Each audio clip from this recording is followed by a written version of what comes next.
નમસ્કાર. દિવસભરના તાજા સમાચારોમાં તમારું સ્વાગત છે. તમારી સાથે હું છું પિનલગીરી ગોસ્વામી. સમાચારો વિસ્તારથી જાણીએ એ પહેલા મહત્વના સમાચારો ઉપર એક નજર. 5500 કિલો ચોકલેટથી દાદાનો શણગાર. અદાણી પરિવારની એક દિવસમાં 4251 કરોડની કમાણી. સગીરા સાથે ગેંગ રેપના આરોપીનું ડૂબી જવાથી થયું છે મોત. અમદાવાદમાં સવાર પડી પરંતુ અંધારું યથાવત જોવા મળ્યું છે. ભરૂચમાં લાંચ લેતા પકડાયેલા વકીલને હાર્ટ એટેક આવ્યો છે. નેપાળ બસ દુર્ઘટનામાં મૃત્યુ આંક 27 પહોંચી ગયો છે. 140 તાલુકામાં મેઘમહેર, સૌથી વધુ વરસાદ વડગામમાં નોંધાયો છે. ઓલ્ડ પેન્શન અંગે મોટો નિર્ણય આવી શકે છે. કોલકાતામાં પ્રસિદ્ધ અભિનેત્રી પર હુમલો થયો છે. એશિયાનું સૌથી અમીર ગામ ગુજરાતમાં આવેલું છે. 7000 કરોડની એફડી છે. દાઢી નહોતી એટલે સેનામાંથી કાઢી નાખ્યા. હવે મિત્રો સમાચારો વિસ્તારથી જાણીએ તો અફઘાનિસ્તાનમાં તાલિબાન સરકારે સુરક્ષા દળના 280થી વધુ સભ્યોને બરતરફ કર્યા છે. આવું એટલા માટે કર્યું છે કારણ કે તેમણે દાઢી ન રાખી. તાલિબાની ઇથિક્સ મિનિસ્ટ્રી દ્વારા આ જાણકારી આપવામાં આવી છે. આ સિવાય અનૈતિક પ્રવૃત્તિઓના આરોપમાં 13,000થી વધુ લોકોની અટકાયત કરવામાં આવી છે. જોકે મંત્રાલયનું કહેવું છે કે અટકાયત કરેલા લગભગ અડધા લોકોને 24 કલાક પછી છોડી દેવામાં આવ્યા હતા. મિત્રો, અન્ય મહત્વના સમાચારની વાત કરીએ તો એશિયાનું સૌથી અમીર ગામ ગુજરાતમાં છે. 7000 કરોડની એફડી છે. એશિયાનું સૌથી અમીર ગામ ગુજરાતમાં આવેલું છે. શું તમે જાણો છો? ગુજરાતના કચ્છ જિલ્લામાં ભુજ પાસે માધાપર નામનું ગામ આવેલું છે. ગામની મોટાભાગની વસ્તી પટેલ છે. ગામ લોકોની લગભગ 7000 કરોડની એફડી બેંકમાં જમા છે. ગામની વસ્તી 32,000 જેટલી છે. ઉપરાંત ગામની અંદર 17 કરતાં પણ વધારે બેંકો આવેલી છે. ગામના 1200 પરિવાર વિદેશમાં રહે છે. ગામની અમીરી પાછળનું કારણ વિદેશમાં વસતા ગામના લોકો જ છે. મિત્રો, અન્ય મહત્વના સમાચારની વાત કરીએ તો કોલકાતામાં પ્રસિદ્ધ અભિનેત્રી પર હુમલો થયો છે. કોલકાતામાં પ્રખ્યાત બંગાળી અભિનેત્રી પાયલ મુખર્જીની કાર ઉપર બાઇક સવાર દ્વારા હુમલો કરવામાં આવ્યો હતો. આરોપીએ મુક્કાથી બારી તોડી નાખી અને પોલીસે તેની ધરપકડ કરી છે. આ મામલામાં પોલીસનું કહેવું છે કે અભિનેત્રી લેક એવન્યુથી પોતાની કાર ચલાવી રહી હતી. આરોપીએ કારને રોકવાનો પ્રયાસ કર્યો. તેણે દાવો કર્યો છે કે કારે તેને ટક્કર મારી હતી. આરોપી કોલકાતા કમાન્ડ હોસ્પિટલમાં જુનિયર કમિશનર ઓફિસર હોવાનું સામે આવ્યું છે. મિત્રો, અન્ય મહત્વના સમાચારની વાત કરીએ તો ઓલ્ડ પેન્શન અંગે મોટો નિર્ણય લેવાઈ શકે છે. જૂના પેન્શનર્સને લઈને મોદી સરકાર મોટો નિર્ણય લઈ શકે છે. PM Modi national council of staff સાઇડના અધિકારીઓને મળ્યા હતા. ઘણા સમયથી કર્મચારીઓ જૂની પેન્શન સ્કીમ પુનઃસ્થાપિત કરવાની માંગ કરી રહ્યા છે. એવું માનવામાં આવે છે કે કેટલાક રાજ્યોમાં યોજાનારી વિધાનસભાની ચૂંટણીને ધ્યાનમાં રાખીને સરકાર જૂના પેન્શન જેવા અન્ય મુદ્દાઓ ઉપર મહત્વનો નિર્ણય લઈ શકે છે.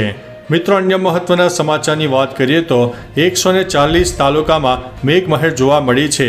જેમાં બનાસકાંઠાના વડગામમાં સારામાં સારો વરસાદ નોંધાયો છે. રાજ્યમાં વરસાદનો નવો રાઉન્ડ શરૂ થઈ ગયો છે. હવામાન વિભાગ પ્રમાણે રાજ્યના 140થી વધુ તાલુકામાં વરસાદ નોંધાયો છે. બનાસકાંઠાના વડગામમાં પણ 6 ઇંચ વરસાદ પડ્યો હતો.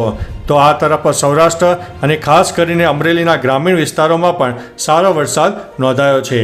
અમરેલી જિલ્લાના મોટા ભાગના વિસ્તારોમાં વરસાદ જોવા મળ્યો હતો. ઉપરાંત ખોડિયાર ડેમના 2 દરવાજા પર ખોલી દેવામાં આવ્યા હતા અને જરૂર સમયે વરસાદ થતાં ખેડૂતો હવે ખુશખુશાલ થયા છે. મિત્રો, અન્ય મહત્વના સમાચારની વાત કરીએ તો નેપાળ બસ દુર્ઘટનામાં મૃત્યુ આંક 27 પહોંચ્યો છે. શુક્રવાર એટલે કે 23 ઓગસ્ટ ઉત્તર પ્રદેશના ગોરખપુરથી એક બસ નેપાળની માસ્યાગરડી નદીમાં પડી ગઈ હતી. આ અકસ્માતમાં અત્યાર સુધીમાં 27 મુસાફરોના મોત થયા છે. 10 લોકો ઘાયલ થયા છે. બસમાં 40થી વધુ મુસાફરો સવાર હતા. બસ નેપાળના પોખરાથી કાઠમંડુ જઈ રહી હતી. ત્યારબાદ તનહુન જિલ્લાના આયના પહાડમાં સવારે 11:30 વાગે તે હાઈવેથી લગભગ 500 ફૂટ નીચે નદીમાં પડી ગઈ હતી. બસના મુસાફરો મહારાષ્ટ્રના રહેવાસી હતા. બધા નેપાળ ફરવા ગયા હતા. મિત્રો, અન્ય મહત્વના સમાચારની વાત કરીએ તો ભરૂચમાં લાંચ લેતા પકડાયેલા વકીલને હાર્ટ એટેક આવ્યો છે. ભરૂચની કોર્ટમાં એસીબીએ સલીમ મંસૂરી નામના વકીલને 4 લાખ રૂપિયાની લાંચ લેતા પકડ્યો હતો. ફરિયાદીની તરફેણમાં ચુકાદો લાવવા માટે 4 લાખની માગ કરી હતી. એક જાગૃત નાગરિક દ્વારા ફરિયાદ કરાઈ હતી. જ્યારે આરોપી વકીલને લઈને એસીબી ભરૂચથી વડોદરા આવી રહી હતી ત્યારે રસ્તામાં આરોપી સલીમ મંસૂરીને હાર્ટ એટેક આવ્યો હતો, જેથી તેને તાત્કાલિક સારવાર માટે હોસ્પિટલમાં લઈ જવાયો હતો. મિત્રો, અન્ય મહત્વના સમાચારની વાત કરીએ તો અમદાવાદમાં સવાર પડતા જ અંધારું થઈ ગયેલું જોવા મળ્યું છે. કાળા ડિબાંગ વાદળોને કારણે દિવસે પણ રાત્રિ જેવું વાતાવરણ જોવા મળ્યું હતું. રસ્તા પર વાહનોની લાઇટો જ દેખાતી હતી. આ સિવાય અમદાવાદમાં સવારથી જ વરસાદી માહોલ જામ્યો હતો. શહેરના ઘણા વિસ્તારોમાં સવારથી જ ધીમી ધારે વરસાદ નોંધાઈ ગયો હતો. હવામાન વિભાગે હજુ પણ અમદાવાદમાં સારા વરસાદની આગાહી વ્યક્ત કરી છે. મિત્રો, અન્ય મહત્વના સમાચારની વાત કરીએ તો સગીરા સાથે ગેંગરેપના આરોપીનું ડૂબી જવાથી મોત થયું છે. આસામના ધીંગ ગેંગરેપ કેસના મુખ્ય આરોપી તફજુલ ઇસ્લામનું મોત થયું છે. ક્રાઇમ સીન રિક્રિએટ કરવા માટે પોલીસ સવારે 4 વાગે આરોપીને ક્રાઇમ સીન પર લઈ જઈ રહી હતી. આ દરમિયાન તેણે તળાવમાં કૂદીને પોલીસ કસ્ટડીમાંથી ભાગવાનો પ્રયાસ કર્યો હતો, જેમાં ડૂબી જવાને કારણે તેનું મોત થયું છે. 2 કલાક સુધી ચાલેલા રેસ્ક્યુ ઓપરેશન બાદ આરોપીનો મૃતદેહ મળી આવ્યો હતો. મિત્રો, અન્ય મહત્વના સમાચારની વાત કરીએ તો અદાણી પરિવારની એક દિવસમાં 4,251 કરોડની કમાણી. અદાણી જૂથની માલિકી ધરાવતા અદાણી પરિવારે શુક્રવારે 4,251 કરોડની કમાણી કરી હતી. આ પૈસા તેણે અંબુજા સિમેન્ટના શેર વેચીને મેળવ્યા હતા. અદાણી આ પૈસાનું ફેમિલી ગ્રુપ અલગ અલગ કંપનીઓમાં રોકાણ કરશે. આ વેચાણ દ્વારા અદાણી પરિવાર તેના $125 અબજ પોર્ટફોલિયોનું મેનેજમેન્ટ કરી રહ્યા છે. હવે અદાણી પરિવાર અંબુજા સિમેન્ટમાં 67.3% હિસ્સો ધરાવે છે. મિત્રો, અન્ય મહત્વના સમાચારની વાત કરીએ તો 5500 કિલો ચોકલેટથી દાદાનો શણગાર. પવિત્ર શ્રાવણ માસના શનિવારના દિવસે સાળંગપુરના કષ્ટભંજન દાદાનો અદ્ભુત શણગાર કરાયો હતો. દાદાને 5500 કિલો ચોકલેટનો શણગાર સજાવવામાં આવ્યો હતો. શણગાર કરતાં 2 દિવસનો સમય લાગ્યો છે. આ chocolate America, Australia, London, Hong Kong, Dubai અને કેનેડાથી મંગાવવામાં આવી છે. ચોકલેટ પ્રસાદી સ્વરૂપે દર્શનાર્થીઓને આપવામાં આવશે.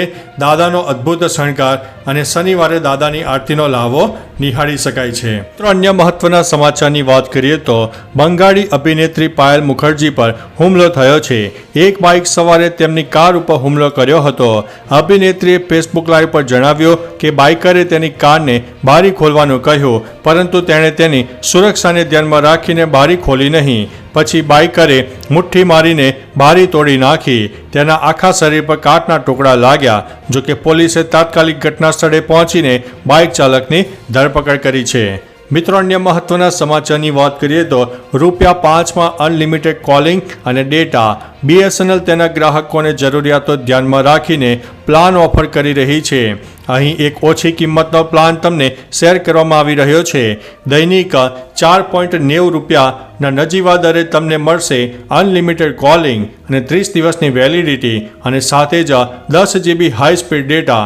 માત્ર રોજના ₹5ના ખર્ચ મુજબ ₹147ના રિચાર્જ સાથે તમે આ લાભનો ફાયદો ઉઠાવી શકો છો. આ પ્લાન હેઠળ તમને મળશે મનપસંદ કોલર ટ્યુનનો લાભ, જેમાં ફ્રીમાં તમે સેટ કરી શકો છો. મિત્રો, અન્ય મહત્વના સમાચારની વાત કરીએ તો બાંકે બિહારી મંદિર જતા પહેલા વાંચી લો એની એડવાઇઝરી. જન્માષ્ટમી પર્વ પર મથુરા શહેરમાં ભક્તોની ભારે ભીડ હોય છે. જોકે આ વખતે બાંકે બિહારી મંદિરના મેનેજમેન્ટે ભક્તોને મોટી અપીલ કરી છે. મેનેજમેન્ટે કહ્યું છે કે જન્માષ્ટમી પર શ્રદ્ધાળુઓમાં નાના બાળકો, વૃદ્ધો, અપંગો અને દર્દીઓને મંદિરમાં ન લાવવા જોઈએ અને ભીડનો ભાગ બનવાનું ટાળવું જોઈએ. ઉલ્લેખનીય છે કે 27 ઓગસ્ટની રાત્રે બાંકે બિહારી મંદિરમાં જન્માષ્ટમીની ભવ્ય ઉજવણી કરવામાં આવે છે.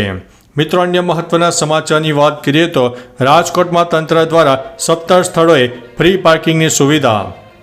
શહેરમાં જન્માષ્ટમીના પાવન પર્વે નિમિત્તે વર્ષ 1983થી લોકમેળો યોજવામાં આવે છે. આ લોકમેળામાં દર વર્ષે લાખોની સંખ્યામાં જનમેદની ઉમટી પડે છે. ત્યારે રાજકોટમાં આ વર્ષે લોકમેળામાં સુરક્ષા માટે ખાસ વ્યવસ્થા કરવામાં આવી છે. સાથે લોકોને પાર્કિંગ માટે મુશ્કેલીઓ ન પડે તે માટે 17 જગ્યાએ ફ્રી પાર્કિંગની વ્યવસ્થા કરવામાં આવી છે. આ સાથે જ 14 સેક્ટરમાં પોલીસ બંદોબસ્ત પણ ગોઠવાશે. તો ચાલો મિત્રો, ફરીથી દેશ અને દુનિયાના સુપરફાસ્ટ સમાચાર લઈને મળતા રહીશો. ત્યાં સુધી અમને રજા આપશો. નમસ્તે.